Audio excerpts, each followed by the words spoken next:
Namaskar and welcome to another episode of option trading in currency. In each of our last episode, we have covered very important and interesting concepts. और इस बार एक खास bonus है. Now I'll keep the bonus for the last, but we'll start off with USD-INR. क्योंकि USD-INR continues to draw a lot of attention from the traders. क्योंकि जो trading fraternity है, they have been very active in the USD-INR options.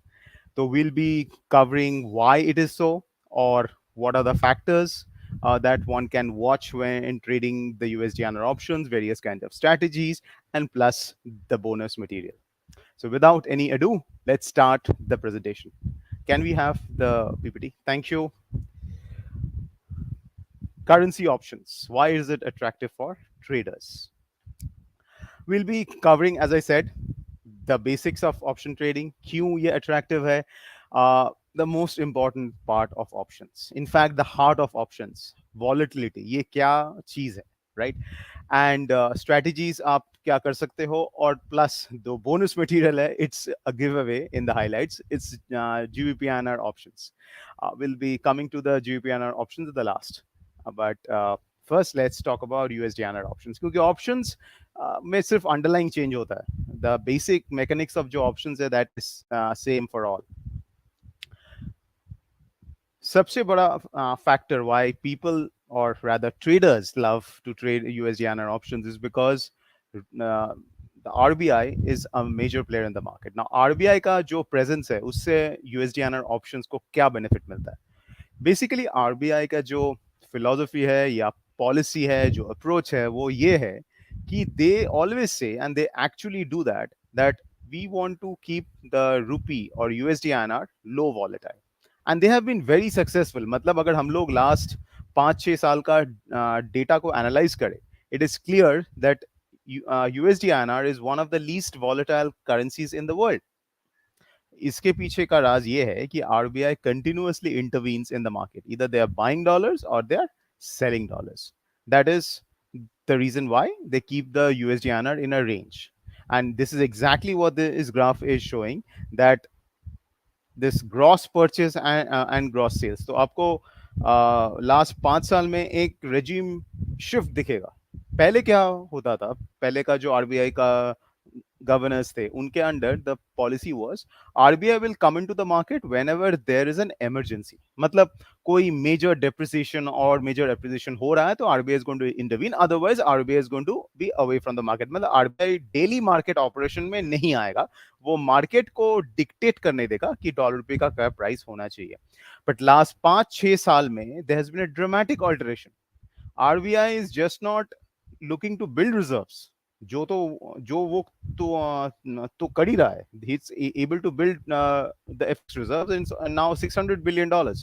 But वो reserves को plus उसका जो access है derivatives market में, मतलब जो interbank market है, OTC market है, वहाँ पे जो forwards trade होते हैं, जो NSE का मार्केट है, plus at the same time offshore markets जो हम लोग बोलते हैं NDF मार्केट, ये सब जगह में RBI का एक्सेस है. And they intervene in all these markets along with spot to ensure that की वॉलेटिलिटी USD-INR में कम रहे. और ये ऑप्शन ट्रेडर के लिए बहुत ही इंपॉर्टेंट है.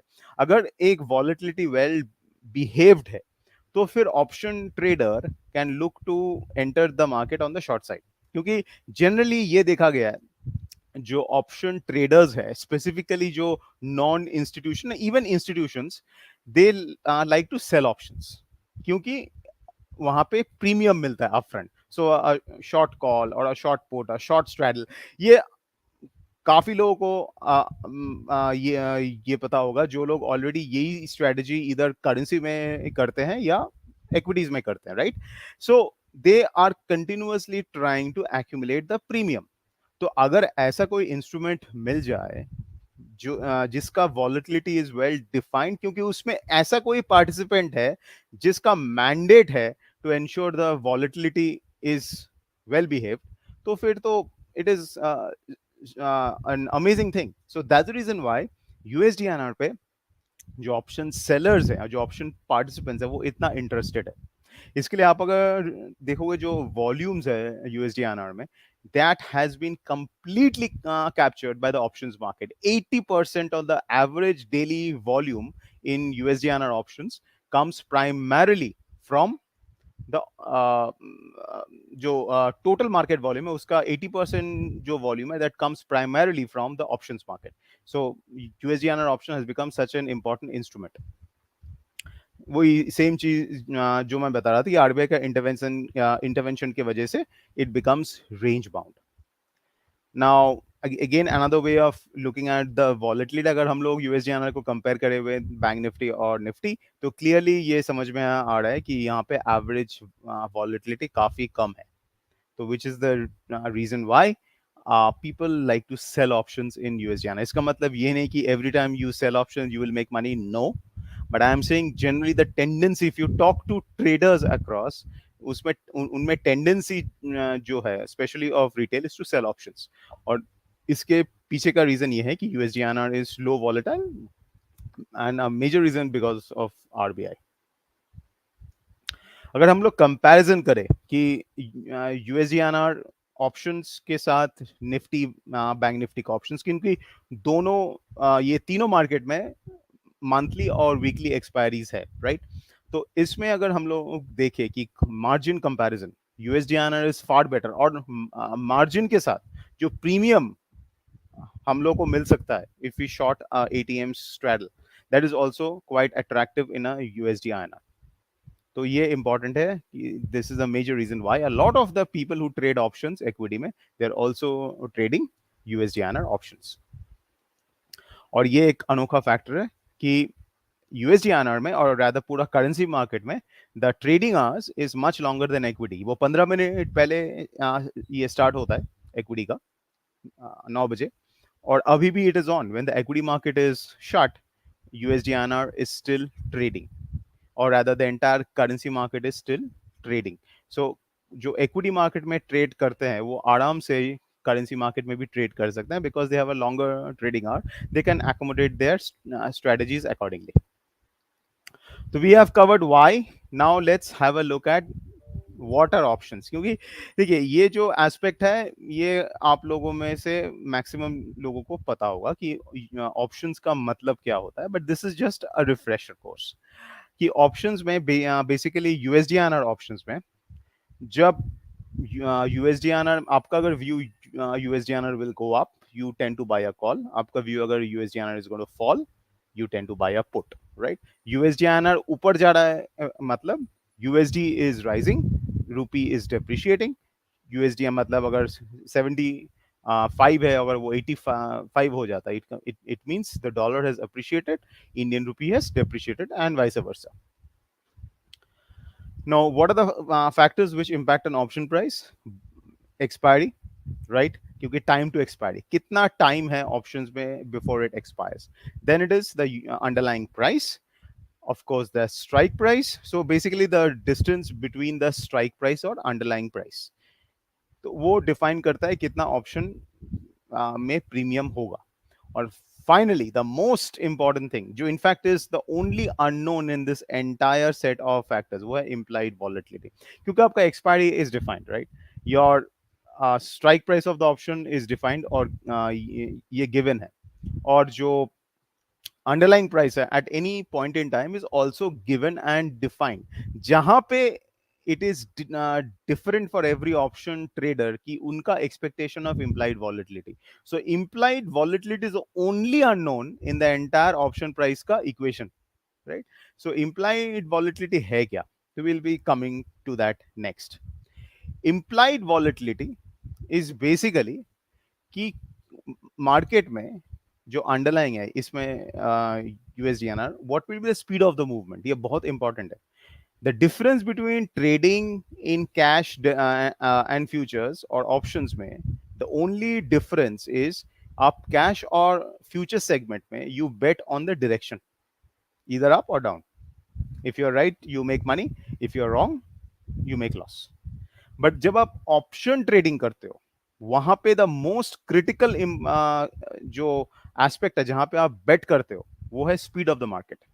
Not just direction. इनफैक्ट आप ऐसे भी स्ट्रेटजी बना सकते हो जहां पे आप डायरेक्शन में बेट नहीं कर रहे हो डायरेक्टली, बट आप directly speed of the market में आप बेट कर रहे हो। तो speed of the market is important. मतलब अगर आपका व्यू है कि यूएसडी आईएनआर 8250 वाला 84 आएगा, तो what you will you do with futures, you will go long, और एक स्टॉप लॉस भी आप बांध लोगे, क्योंकि वो that is the prudent way to trade derivatives.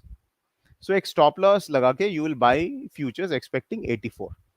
But अगर आप ऑप्शन ट्रेड करते हो तो आपको एक और क्वेश्चन को भी आंसर करना पड़ेगा। किस डायरेक्शन में जाएगा, उस क्वेश्चन का तो आंसर आपने ऑलरेडी दे दिया कि ऊपर जाने वाला है। So the answer is by futures.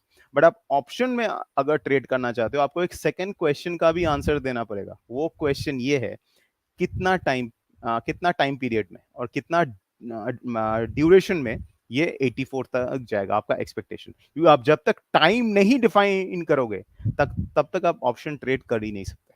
यहाँ पे मैक्सिमम लोग फेल होते हैं ऑप्शंस में। मतलब कोई भी निफ्टी ऑप्शंस हो, बैंक निफ्टी ऑप्शंस हो, कमोडिटी ऑप्शंस हो, करेंसी ऑप्शंस हो, जो लोग फ्यूचर से या कैश मार्केट से डायरेक्टली ऑप्शन में आते हैं, they make a fundamental error. उन लोगों को लगता है ये कि हम लोगों को तो बस एक व्यू लेना है of the market and we are done. Wrong. You have to have a view and you have to have a time.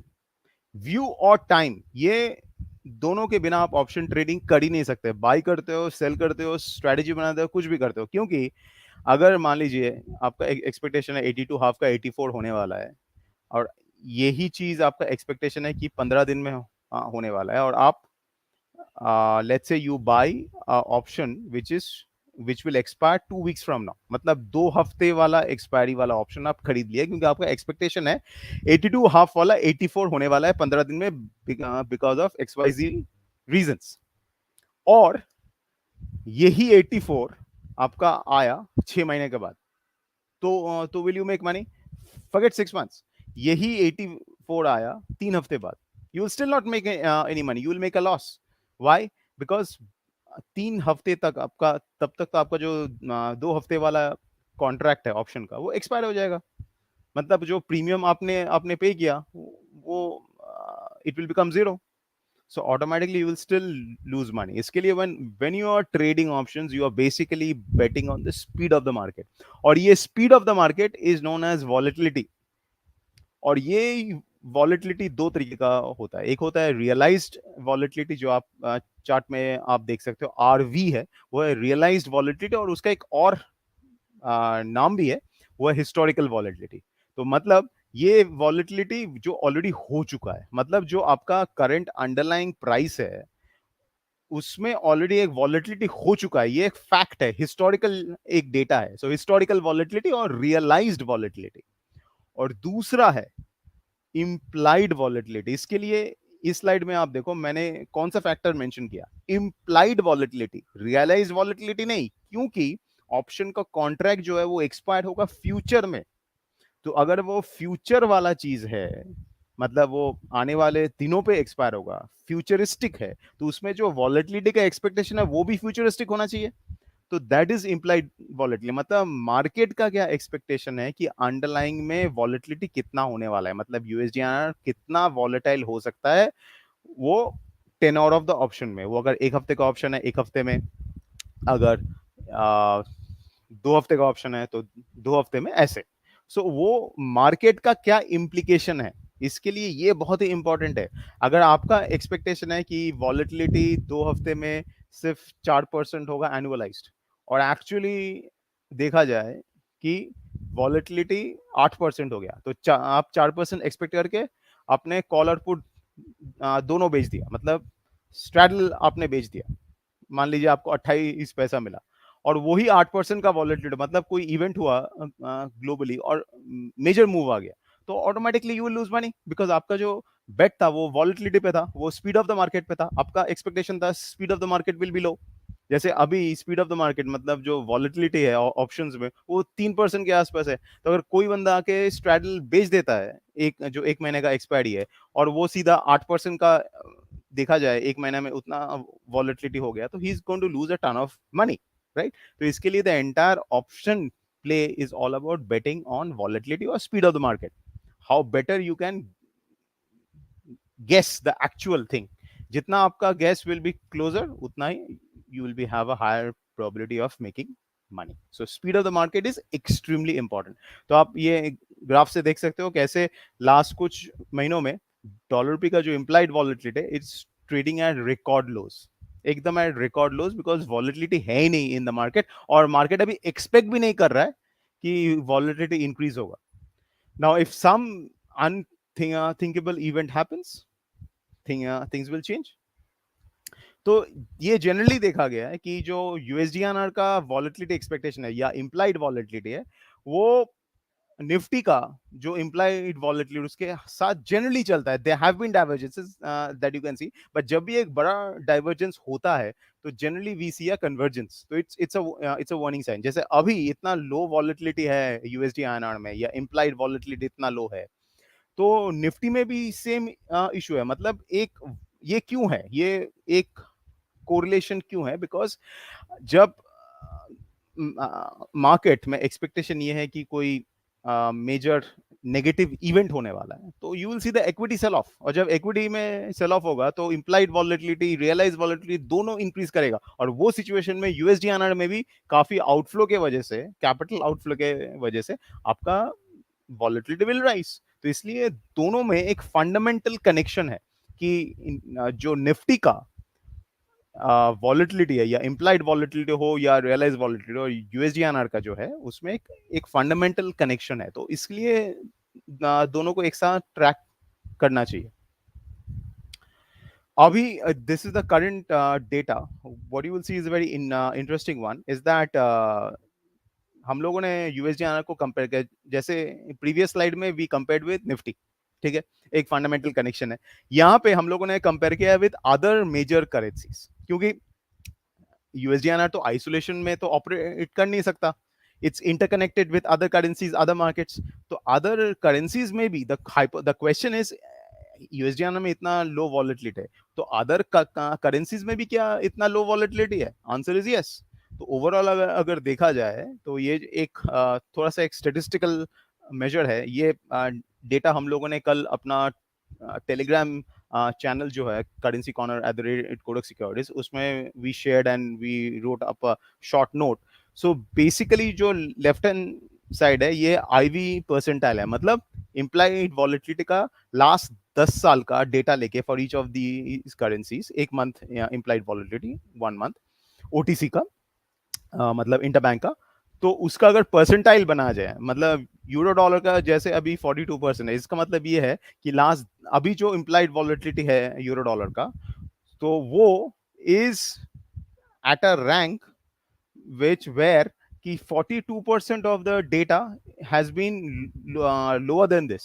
अब यूएसडीआईएनआर का देखो 1%, मतलब 99% ऑफ द टाइम लास्ट 10 साल में द इम्प्लाइड वॉलेटिलिटी जो मार्केट में has been higher than where it is now. इसके लिए it is at record low. तो जितना ये 100 के तरफ होगा it will mean at record high, जितना ये 0 के तरफ होगा it will mean closer to the record low of the sample period. यहाँ पे इट इज 10 years.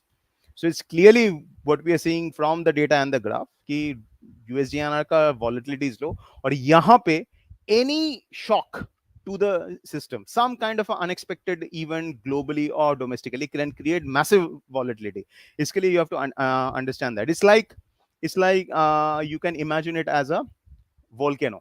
मतलब वो जो active volcanoes है, so that it's kind of that. मतलब एक volcano which has been let's say quite dormant for years.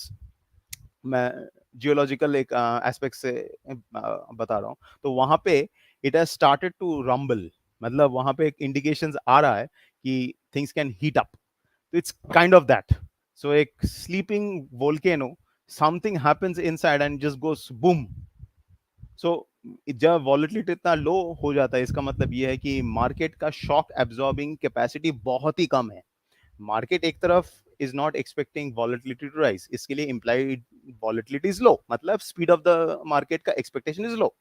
और अभी जो करंट रियलाइज्ड वॉलेटिलिटी है वो भी लो है, मतलब speed of the market is low. So it's kind of reinforcing itself. But अगर कोई ऐसा इंसिडेंट हो जाए ग्लोबली जिससे कारण volatility starts to rise, then यहाँ पे shock can be far higher, because यहाँ पे शॉक अब्जॉर्बिंग कैपेसिटी कम है। तो जो जाके शॉर्ट स्ट्रैडल या शॉर्ट स्ट्रैंगल कर रहे हैं in the market, they are not able to collect much premium, तो कुशन इज लो। तो अगर ये फट गया, इधर साइड इट फटता है यूएसडी अप और down, so the losses can be enormous if you don't have proper stop losses. So that's what this means. इसलिए I spend this much of time on volatility, क्योंकि options में the main thing is volatility. अब जितना ये speed of the market या volatility को समझोगे conceptually and mathematically, इसमें you can do a really a deep dive into volatility and read a lot of books and understand it mathematically, उतना ही आप successful option trader बन सकते हो। इसके लिए it's a fact that option trading is basically for a few, though lot of people participate, क्योंकि इसमें there is a margin efficiency compared to futures, but the hard fact is last जो data available उसके हिसाब से it's clear that option trading में the number of people who succeed over a long period of time is very slim, because large section of the people who operate in option, they don't understand option conceptually and mathematically. Option is completely a conceptual and mathematical product. अब mathematics जो इसमें involved है, जो हम लोगों ने यहाँ पे cover नहीं किया, because otherwise this whole presentation would have been very technical. हम लोगों ने conceptually बात किया, तो it's very important to understand options first conceptually, right? जब आप conceptually समझ गए, then you should go to the next stage, वो है mathematical interpretation, जैसे books है John C. Hull, then you have got Sheldon Nattenberg. These are amazing books which goes into conceptual and mathematical understanding of option, और वो बहुत ही important है, क्योंकि when you are playing in the options market, you are competing with institutions. या आप एक चीज समझ लीजिए, वो आप निफ्टी बैंक निफ्टी करते हो, इक्विटी ऑप्शंस करते हो, कमोडिटी करते हो, या करेंसी करते हो, you are up against institutions, और institutions invest enormously on building their own understanding and knowledge. They approach these things very mathematically. So again, conceptual and mathematical understanding is quite critical for options. Now how to trade? देखिए USD में दो तरीके का expiry, in fact this is the case for all options on the currencies. एक होता है आपका monthly expiry, एक है वीकली एक्सपायरी। एक जो मंथली कॉन्ट्रैक्ट है वो एक्सपायर होगा थर्ड लास्ट बिजनेस डे, जैसे जून के लिए it is 27th of June, और जो वीकली है it will expire on the last working day of the week, generally it is Friday. 12:30 बजे एक्सपायरी आता है at the RBI reference rate, मतलब आरबीआई का जो एक रेफरेंस रेट उसका डिक्लेरेशन आता है, सो उसके हिसाब से वो एक्सपायरी होता है। तो दिस इज बेसिकली ये जो है आपका एक मैट्रिक्स है, it basically crunches data for the last almost 6+ years, 2017 से। ये आपको एक बताता है, in fact you can take a snap if you are watching it on your desktop or laptop, or just take a screenshot of this and just keep it in front of you. ये क्या बताता है कि आपका जो straddle का ATM straddle जो है यूएसडीआईएनआर में, उसका प्रीमियम कितना होता है as a percentage of the strike. तो वो आपको एक बता देगा जो करंट प्रीमियम चल रहा है in the market expiry, so from 10 days to 1 day to expiry, कि को कितना एक्सपेंसिव है या कितना चीप है। So this is kind of a snapshot जो एक साथ आपको एक ही बार में आपको बता देगा कि वो कितना चीप है या कितना एक्सपेंसिव है। मतलब जहां पे आपका प्रोबेबिलिटी हाई है, मतलब it has been there in the past, और अगर आपका मान लीजिए 10 days to एक्सपायरी है और आपका जो ऑप्शन स्ट्रैडल प्रीमियम है वो करीब 0.2% से 0.4% का बकेट में है। लेट्स टेक अ एग्जांपल कि 80 का, this for is of calculation मैं 80 को पकड़ रहा हूँ कि 80 आपका स्ट्राइक है और 80 आपका एटीएम है। 10 दिन के बाद एक्सपायर होगा कॉन्ट्रैक्ट, उसका जो एटीएम स्ट्रैडल है 80 का, उसमें 0.4 मतलब 32 पैसा, तो लेट्स से 30 पैसा उसका उसका उसमें प्रीमियम है.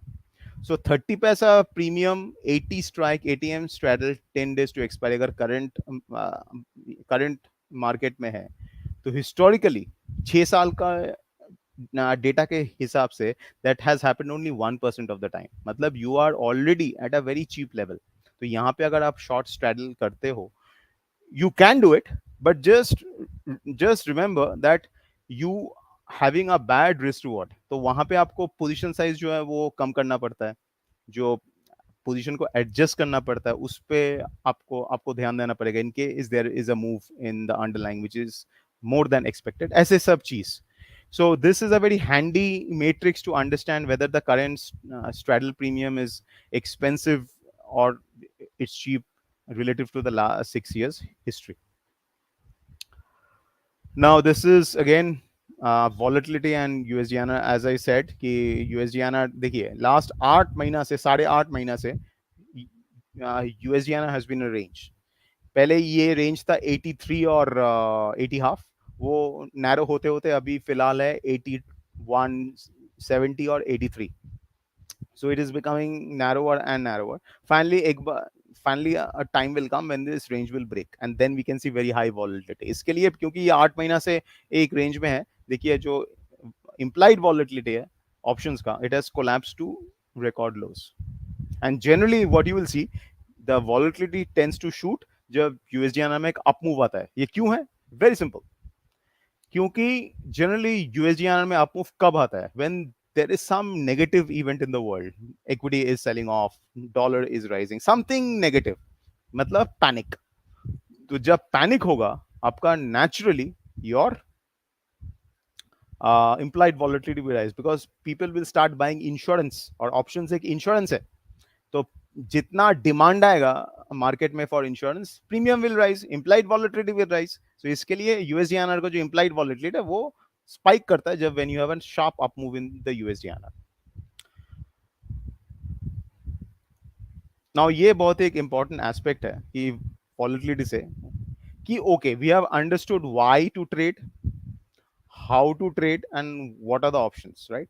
Now यहाँ पे जानना है कि okay there is a weekly expiry and there is a monthly expiry. तो weekly expiry को कब ट्रेड करना चाहिए और monthly expiry को कब ट्रेड करना चाहिए? देखिए weekly expiry में और आपका सिर्फ कब नहीं, कैसे ट्रेड करना चाहिए, क्योंकि you can buy a option and you can also sell a option, right? So how to trade and which one to use to trade. तो वीकली एक्सपायरी में it is always advisable to approach that options from the selling perspective. Now this doesn't mean that you sell every time. Again I am saying there is no evergreen strategy in any market. मतलब ऐसा कोई strategy है नहीं जो आप हर वक्त उसको use कर सकते हो. You have to understand the market conditions and do it. क्यों मैं बोल रहा हूँ कि जो weekly options है उसमें लोग sell करना prefer करते हैं, क्योंकि ये देखा गया है, जो ये ग्राफ दिखा रहा है कि जो थीटा वैल्यू है बेसिकली जो ऑप्शन का ब्लीड होता है, क्योंकि जो ऑप्शन में जो एक मान लीजिए जो ऑप्शन का टाइम वैल्यू है ना, by the time it expires on the expiry moment it will be at zero. So मतलब it will keep on falling slowly, right? तो ये देखा गया है कि जो पर डे डिक्लाइन है इन द टाइम वैल्यू जो जो हम लोग बोलते हैं थीटा, 10 दिन के बाद, स्पेशली 7 दिन के बाद of the to expiry it starts to increase. मतलब जो ऑप्शन का एक्सपायरी 7 दिन या उसका कम टाइम में होने वाला है उसमें जो पर डे डिक्लाइन है in time value is pretty rapid. इसके लिए people like to sell weekly options like straddles और स्ट्रैंगल्स और iron fly, butterfly then look to buy. So इसके वीकली ऑप्शंस जनरली शॉर्ट के लिए यूज किया जाता है, शॉर्ट ऑप्शंस के लिए then long. But again things can change depending on the view. जो पॉपुलर स्ट्रेटजीज है वो है शॉर्ट स्ट्रैडल, मतलब आपका call and put at the money वाला वो बेच दिया, या शॉर्ट स्ट्रैंगल. स्ट्रैंगल में क्या आपको थोड़ा सा रेंज मिल रहा है to sell, you sell out of money call and out of money put. And एक आप हेज स्ट्रेटजी करना चाहते हो, क्योंकि स्ट्रैडल और स्ट्रैंगल अनहेज्ड है. हेज अगर आपको करना है तो फिर you convert to a iron fly और आयरन बटरफ्लाई, वहां पे क्या होता है, यू शॉर्ट अ स्ट्रैडल और उसको हेज करने के लिए यू बाय अ स्ट्रैंगल. तो लेट्स लुक एट स्ट्रैडल का strategy. This is a sample trade. Again, इसके लिए I deliberately kept it as a older date so that people don't make the mistake of thinking that this is a current recommendation. This is not a current recommendation. Anyways, this is a April contract. तो April में, तो this is a sample trade which we issue on our Telegram channel, right? So इसमें क्या आपको trade करना है, कौन सा एक्सपायरी, वीकली ऑप्शन या मंथली ऑप्शन, कितना प्रीमियम है, कितना हम लोग का टारगेट प्रॉफिट है या कितना मैक्स प्रॉफिट है, और उसमें स्टॉप लॉस क्या है, रैशनल क्या है आपका, indicative margin, etcetera, all these are well defined. So it's a one snapshot which comes on the Telegram channel, right? So ये उसका पे ऑफ है. So पे ऑफ डायग्राम, so क्योंकि ये शॉर्ट्स आपका स्ट्रैडल है, तो एक पॉइंट के बाद on either side will start losing money. इसके लिए you need to do either of the two things. Either you have a stop loss. मान लीजिए आपने, जैसे यहाँ पे आपने 36 पैसा में इसको बेचा, स्टॉप लॉस है 51 पैसा, 51 के ऊपर गया, आई एम आउट. और यू कैन डू एडजस्टमेंट. जो थोड़ा सा प्रोफेशनल ऑप्शन ट्रेडर्स हैं वो एडजस्टमेंट कर सकते हैं. एडजस्टमेंट क्या है कि अगर ऊपर के तरफ ये फट रहा है, राइट, 80 टू 50 के ऊपर ये जा रहा है, 80 टू 60, तो वहां पे आप you can start buying more call options on that side, और यू कैन बाई फ्यूचर्स. ऐसे अगर नीचे की तरफ जा रहा है सिमिलरली, तो दीज आर कॉल्ड एडजस्टमेंट्स. उसके लिए आप you have to have a proper view on the market, and accordingly you can adjust your position and not have a stop loss. But if you don't want to do that, then having a stop loss is simple. Strangle, यहाँ पे क्या होता है, आप 80 जो out of money call put है उसको बेचते हो आप automatically, because you are selling out of money call and put, तो total premium receive will be much lower than a straddle. But उसमें इसमें क्या होता है कि आपको एक ब्रॉडर एक रेंज मिलता है for, and you can still be in the market as long as the market is within that larger range. So straddle में आपका range is smaller, strangle में आपका range is bigger. Iron fly जो मैं बोला hedge strategy है, उसमें आप क्या करते हो, शॉर्ट स्ट्रैडल करते हो और उसके साथ लॉन्ग स्ट्रैंगल करते हो, तो हेज बन जाता है. ऑटोमेटिकली आपका जो मार्जिन है वो कम हो जाता है, जो इसमें आपको दिख रहा है कि it's a hedge strategy. Now weekly options तो समझ में आ गया, because of the theta we like to sell options. तो मंथली ऑप्शंस का यूज क्या है फिर? मंथली ऑप्शंस आप प्राइमरीली इसको यूज करते हो under just for just one thing, which is basically to play on volatility, or we call as Vega. Yeah, you are doing a directional bet. तो अगर आप डायरेक्शनल बेट लेना चाहते हो ऑन यूएसडी-आईएनआर कि USDINR will go up to 83 half या it will come down to 81 half, अभी 82 half है, तो फिर आप मंथली ऑप्शन से बेट कर सकते हो. क्यों? क्योंकि मंथली ऑप्शंस में आपके पास टाइम है for the view to work out. मतलब अगर 3 हफ्ता प्लस आपका एक्सपायरी है तो इट मेक सेंस, क्योंकि आपका जो पर डे थीटा ब्लीड होगा वो कम होगा, क्योंकि what we have seen 10 days के बाद the theta bleed increases rapidly. इसके लिए it make sense to keep your directional bets through options on expiries which are beyond 3 weeks, at least 2 weeks. It's very very important. So directional आपको अगर bet करना है तो monthly options make sense. आपको अगर long vega short vega करना है, then monthly option is the instrument. Now what is a, first we'll talk about the directional bets which we already discussed a bit, and then we'll come about talking about long vega and a short vega. देखिए directional जो बेट होता है उसमें आप जैसे एक तो होता है you simply buy a call और you simply buy a put depending on your view of up और डाउन. दूसरा, if you want to reduce your cost, what you can do, convert that call into a call spread. मतलब जो call है 83 का call खरीदा तो 84 का call simultaneously बेच दिया, equal quantity. Some people can even do more quantity. So वो फिर कॉल स्प्रेड से एक रेशियो कॉल स्प्रेड बन जाता है. तो ये सब जो वैरायटी आप कर सकते हो depending on your view, right. So ये होता है आपका डायरेक्शनल बेट. आपको अगर वेगा खेलना है, what is Vega? Vega basically ये दर्शाता है कि जो आपका expectation of the implied volatility. मैं इतना टाइम स्पेंड किया on explaining you what is implied volatility और वो रियलाइज वॉलेटिलिटी के साथ कैसे कनेक्टेड है, etcetera etcetera, speed of the market. तो आपको अगर इम्प्लाइड वॉलेटिलिटी के ऊपर बेट करना है कि अभी इम्प्लाइड वॉलेटिलिटी 3.5% के आसपास है for monthly options in USD, एक मंथ का एक्सपायरी है, 3.5% है. आपका व्यू है कि एक महीने के अंदर और 3 हफ्ते के अंदर लेट से ये 6% हो जाएगा. So you can start using monthly options to bet on implied volatility. So vega is basically आप कितना पैसा कमाओगे आपका अगर बेट ऑन इम्प्लाइड वॉलेटिलिटी सही या गलत. अगर सही होता है, अगर कितना लॉस होगा आपका अगर इम्प्लाइड वॉलेटिलिटी का बेट गलत होता है. सो अगर 1%, अगर 3.5 बिकम्स 2.5 या 3.5 बिकम्स 4.5, तो 100 बेसिस पॉइंट का मूव, इसमें आप कितना कमाई कर सकते हो आपका एक ऑप्शन के ऊपर. तो that is Vega. Long Vega means आप एक्सपेक्ट कर रहे हो इम्प्लाइड वॉलेटिलिटी इंक्रीज करेगा. शॉर्ट वेगा मतलब एक्सपेक्टेशन है इम्प्लाइड वॉलेटिलिटी डिक्लाइन करेगा. ये बहुत इंपॉर्टेंट है, राइट. तो आपको अगर लॉन्ग वेगा करना है, मतलब आपका एक्सपेक्टेशन है कि वॉलेटिलिटी इंक्रीज करेगा, तो आपको ऑप्शन खरीदना पड़ेगा. आपको अगर एक्सपेक्टेशन है कि वॉलेटिलिटी यहां से और नीचे जाएगा, मैं 3.5 है 2.5 हो जाएगा, तो you have to sell options. तो कौन से ये स्ट्रेटजीज है?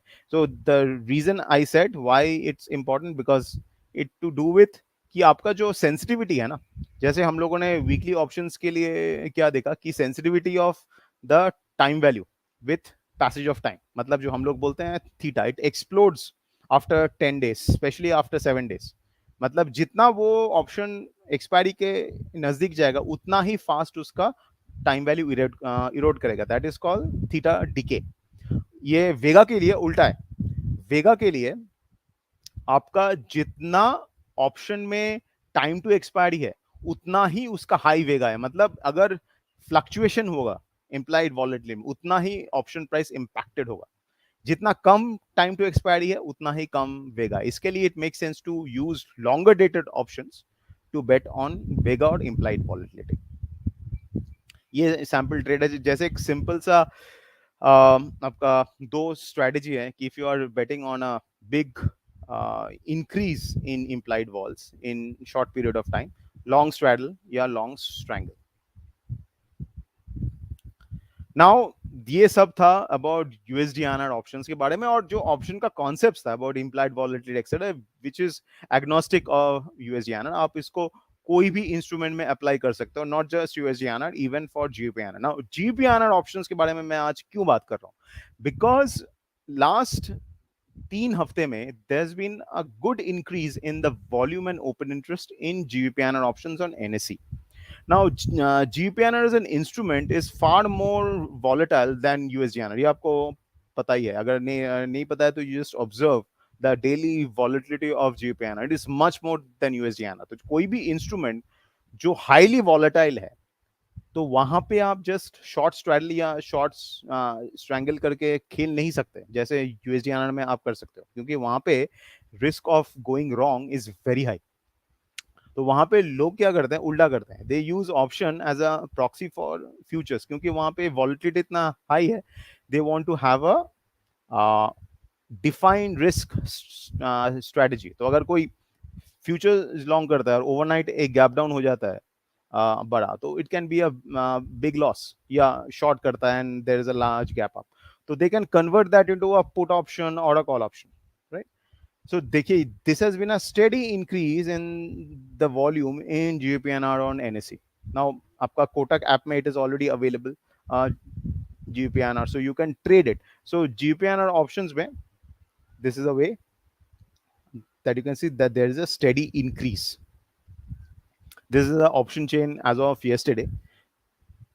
वॉल्स आप देखिए, इम्प्लाइड वॉलेटिलिटी जहां पे डॉलर रुपये में 3.5% के आसपास है, जून एंड का 6.5 के आसपास है वॉल्स, क्योंकि GBP-INR is much more volatile than USD-INR. तो इसके लिए और ऑप्शन प्रीमियम में आपका आपका देखिए, जैसे मान लीजिए अगर एट द मनी है 102.5, 102.75 था कल एट द मनी, तो आपका ऑप्शन एक स्ट्रैडल प्रीमियम करीब ₹1.55 है। और ये कंपैरिजन है, ये कल का था कि जीबीपी आईएनआर में एक ATM straddle eight the money, जैसे 102.5 अगर मैं लेता हूँ, क्योंकि ये ज़्यादा लिक्विड है देन 102.75, तो ₹1.46 आता है, वही USD-INR में 60 पैसा। इसका मतलब ये नहीं कि you go and short a straddle on GBP-INR, but this is just a comparison to show that there are far there are other alternatives too in the market. So with this, we conclude the presentation and open the floor to questions.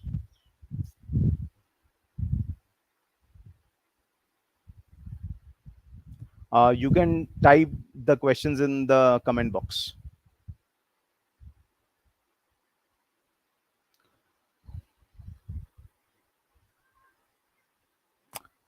Um,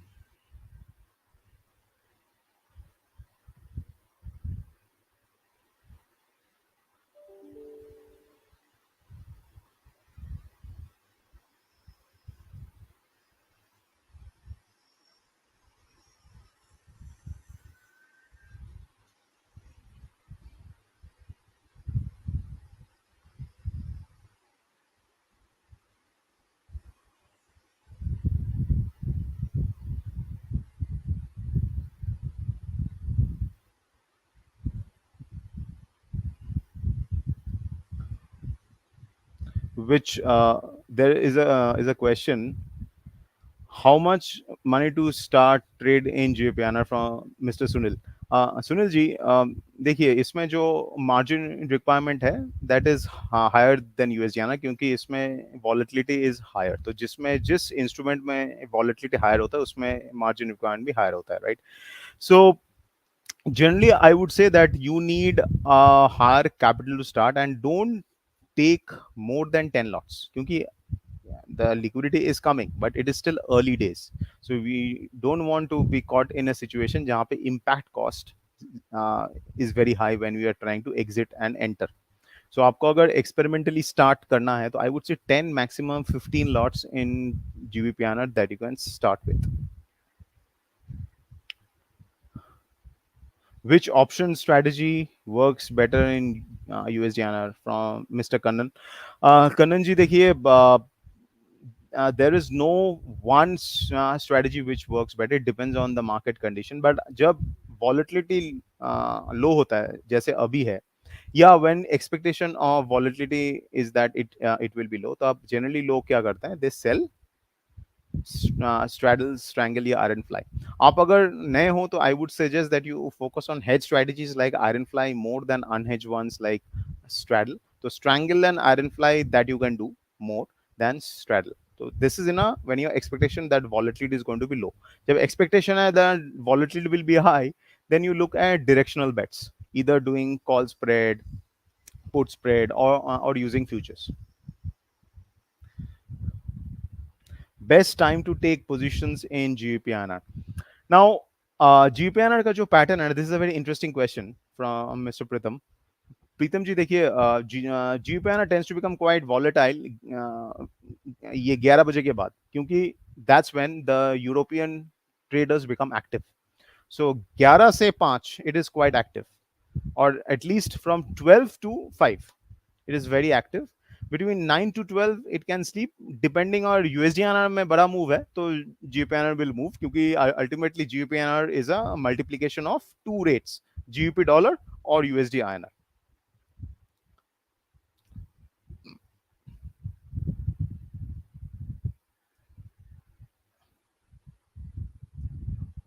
One margin for GBP-INR I have to check, because I'm not sure at this point in time what is the total margin for a GBP-INR, but for USD-INR it's around 3000 to 2700 से 3000 के बीच for shorting ATM straddle, Mr. Priyank. You can go to our Kotak Securities website. There is a margin calculator, उसमें भी आपको GBP-INR options का मिल जाएगा for ATM straddle, but it will be higher than USD-INR because of higher volatility. देखिए जो put call ratio है ना, या there is a question how to interpret the put call ratio intraday at ATM. देखिए ये equity में use होता है, so I skip this question now because this is much more related to equity, और उसका इंटरप्रिटेशन के लिए बहुत कुछ एक्सप्लेन करना पड़ेगा depending on the context of the market. So this is not so relevant for currency market. All the questions on margins in GBP-INR you can check on Kotak Securities platform where they have the margin calculator.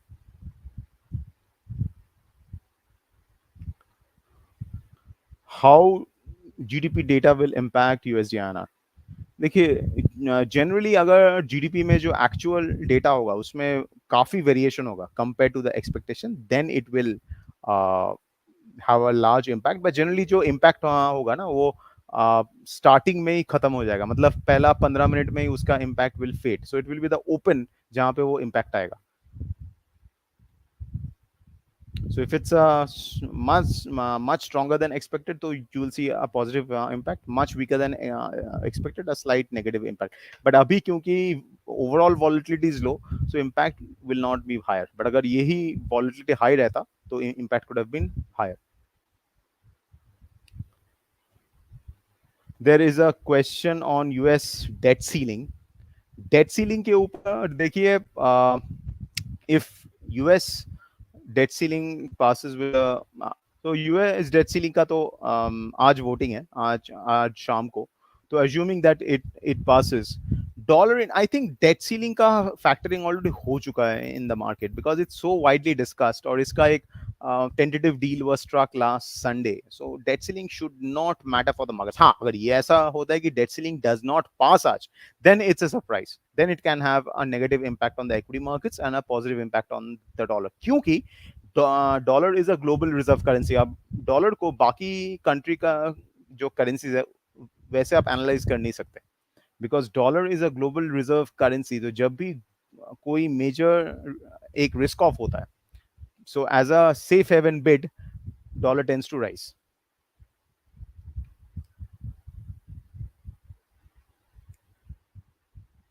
आपका on the question on collaterals, what type of collaterals can be placed as margin?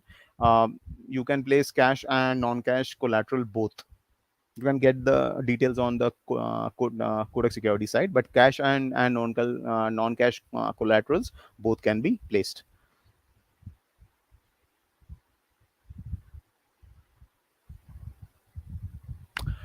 There's a question from Mr. Mangal Singh. What day is good to buy weekly options like Monday? देखिए what day is good to buy weekly options, ऐसा कुछ नहीं है on USD आना. It depends again on the view. Selling के लिए आप ये बोल सकते हो कि एज आई सेड, जब जितना नजदीक हो गए एक्सपायरी का उतना ही फास्ट आपका टाइम वैल्यू इरोड करेगा. तो the time period between Monday and Thursday, the straddle premium जो वीकली एक्सपायरी है फ्राइडे का, it will bleed the fastest, क्योंकि the expiry day is nearing. तो अगर आपका वॉलेटिलिटी का एक्सपेक्टेशन है कि उस टाइम पीरियड में between Monday to Thursday it will be low volatile, you can short a straddle or a strangle and you can make good money. But if you're wrong, then of course you will lose money, so you have to have a stop loss for buying a option. ऐसा कोई आपका fix है, मैं इसलिए बोला ना, option को लिए आपको अगर ट्रेड करना है, you got to have a view on the underlying. Without a view on the underlying, you cannot trade. Simply cannot. So that is the most important thing.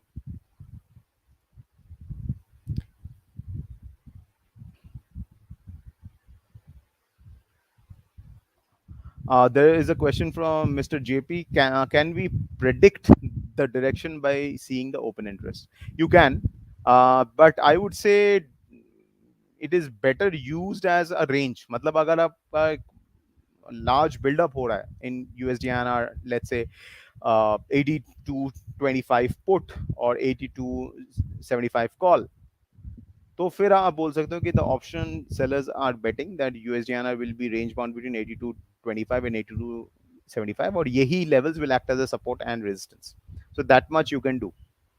And अगर एक अप ट्रेंड है, continuously up trend है, और यह एक breakout हो रहा है जहां पे ओ आई इज राइजिंग, जैसे अभी 8.5 months का एक रेंज है. Now if it breaks out and the O I starts to rise, then that's a very good thing. It means now it's a confirmed breakout and it can now rise, or in case of a breakdown.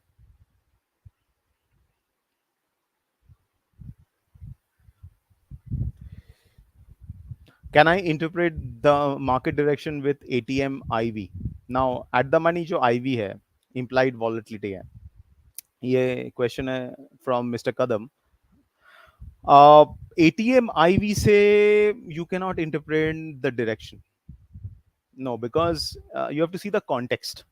किस context में? जैसे अभी volatility is non existent, इतना लो है, वहां पे just एक दिन का एटीएम आईवी का value has no meaning. But यही चीज अगर मान लीजिए आपका कॉन्टेक्चुअली ऐसा है कि volatility has started to rise when a breakout is happening, that's a good sign that people are betting that that breakout is going to be valid. But just any day ka number, it has no meaning.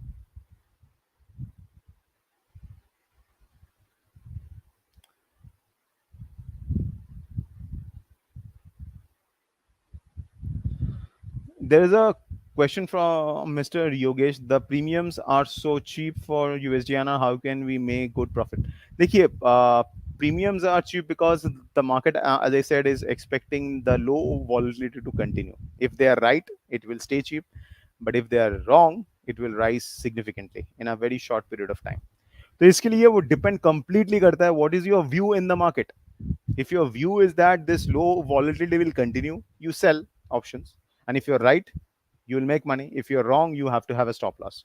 And if your view is that the volatility will rise in the next 1 week, 2 week, then you buy those options. So that's how is that's how it works. क्योंकि ऐसा कोई चीज नहीं है, इसलिए मैं बार बार एक ही चीज बता रहा हूँ. You can not trade option without forming a view on the underlying. मतलब आप निफ्टी बैंक निफ्टी करो, इक्विटी ऑप्शंस करो, या मतलब आपका स्टॉक ऑप्शंस करो, या कमोडिटी करो, या करेंसी करो, आपको पहले व्यू बनाना पड़ेगा ऑन यूएसडीआईएनआर और निफ्टी बैंक निफ्टी और द स्टॉक और द कमोडिटी. उसके बाद ही आप ऑप्शन में स्ट्रेटजी में आ सकते हो. Without forming a view you can not trade.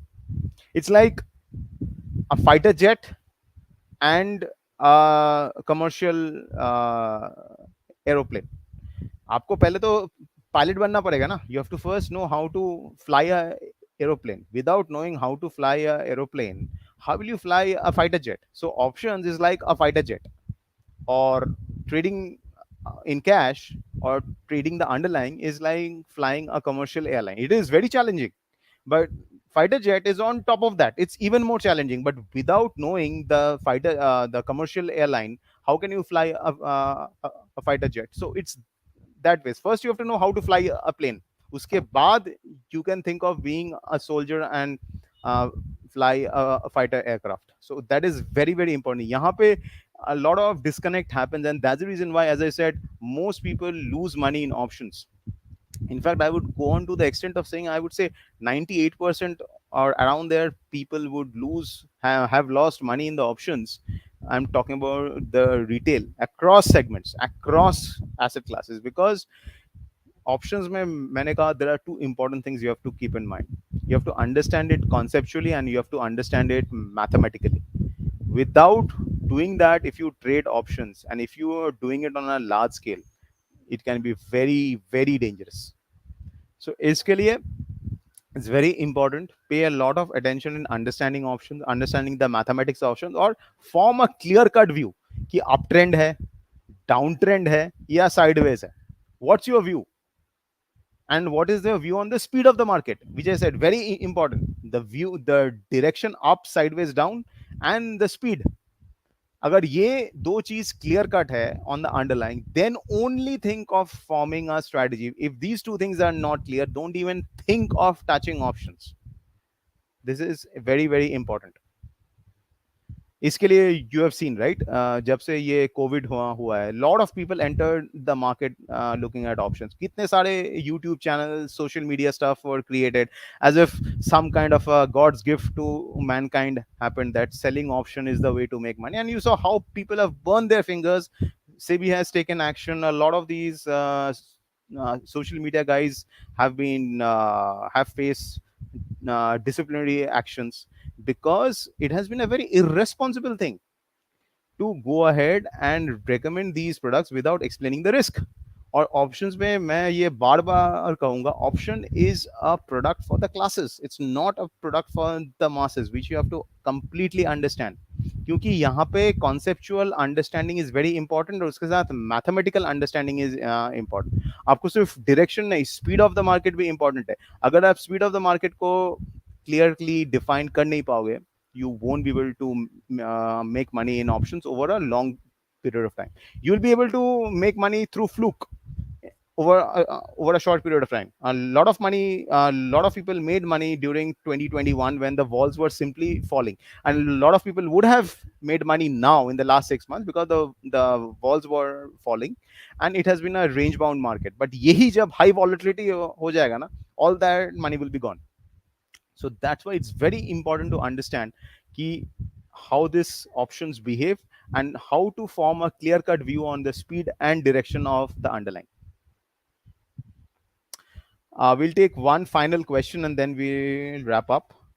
Mm, what are the major events which impact GBP-INR prices, from Mr. Ankush? This will be our final question. देखिए इसमें GBP में PMIs, flash PMI. So basically, data which is on UK is extremely important. So flash PMIs जो आता है around third week of the month. So let's say next month in June, around third week, it will be released for June. वो बहुत ही important है क्योंकि it gives you a clear cut view about UK का manufacturing and services sector. And UK is largely a services driven economy, a consumption driven economy. Plus आपका retail sales, wages, employment report and inflation. तो अगर मुझे चार important, and of course Bank of England का statements and the Bank of England policy meeting, तो अगर ये 6 data point are compulsory, there are other as well, but this 6 are the top most. Flash PMIs, inflation, CPI report जो है, retail sales, jobs report, and finally Bank of England का जो members है उनका statements जो आता रहता है, and also the Bank of England का जो पॉलिसी मीट होता है. So these are the 6 important data points which will impact GBP-INR a lot through GBP-USD. So that's it, folks. With this, we conclude and wrap up. Thank you all for attending.